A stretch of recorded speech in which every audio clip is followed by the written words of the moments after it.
నిజాన్ని దాచేస్తున్నారు. దాచేశారు. ఓకే.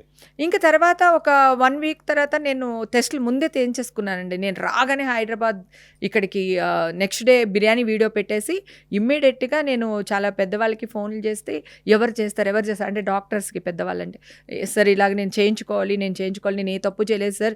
నా దగ్గర ఒక ఎవిడెన్స్ లేకుండా నేను ఉండాలి మీడియా కదా. ముందుకు వెళ్ళలేను కదా. ఫస్ట్ ఆఫ్ ఆల్ నాకు ఒక ఎవిడెన్స్ కావాలి అంటే అప్పుడు వాళ్ళు ఎవరినో మనుషులు పంపించి ఇక్కడ నా హెయిరు, నైల్సు, బ్లడ్ అన్నీ తీసి అక్కడికి పంపించారు సార్. మీరే టెస్ట్ చేయించుకున్నారు. ఢిల్లీ నేనే చేయించుకున్నాను సార్. ఓకే. ముందు నేను రాగానే నేనే చేయించుకున్నాను.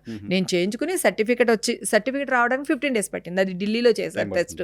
ఇక్కడ ఎవరు చేయరంటే ఢిల్లీలో చేశారు. ఢిల్లీలో చేసిన టెస్ట్ అయ్యి ఇక్కడి నుంచి నా శాంపిల్స్ వెళ్ళి అక్కడ టెస్ట్ అయ్యి నాకు వచ్చేటప్పటికి ఒక 10-15 days పట్టిందండి.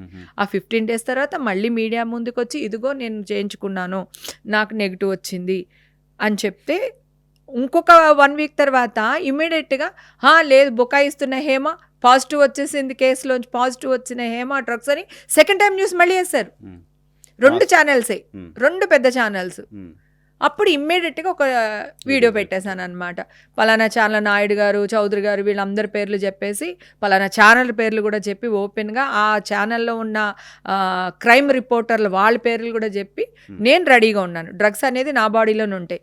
1 year హెయిర్లోని, నైల్స్లోని తీలేమంటండి. అది 1 year ఉంటుందంట. నైల్స్లో ఉంటుంది 1 year, హెయిర్లో ఉంటుంది, కిడ్నీలో ఇంకా ఎక్కువ రోజులు ఉంటుంది అంటండి. అంటే 1 year అబో కిడ్నీలో ఉంటుంది. నేను ఈ 3 టెస్టులు చేయించుకోవడానికి రెడీగా ఉన్నాను. మీరే చేయించండి. నా టెస్ట్ కూడా నమ్మొద్దు, రేపు కోర్టులో వచ్చిన టెస్ట్ కూడా నమ్మకండి. మీరు నాకు టెస్టులు చేయండి. మీరు నాకు టెస్టులు చేసి ఒకవేళ నెగిటివ్ వచ్చింది అనుకోండి, మీరేం చేస్తారో చెప్పండి. పాజిటివ్ వచ్చింది అనుకోండి, మీ అందరి కాళ్ళు పట్టుకుంటా నేను అన్న. లేకపోతే మీరేం చేస్తారో చెప్పండి. ఎందుకు ఇలా నన్ను బద్నాం చేస్తున్నారంటే పెద్ద పెద్ద ఛానల్లో న్యూస్ వేసి మళ్ళీ డిలీట్ చేశారండి. సెకండ్ టైం తీసేశారు.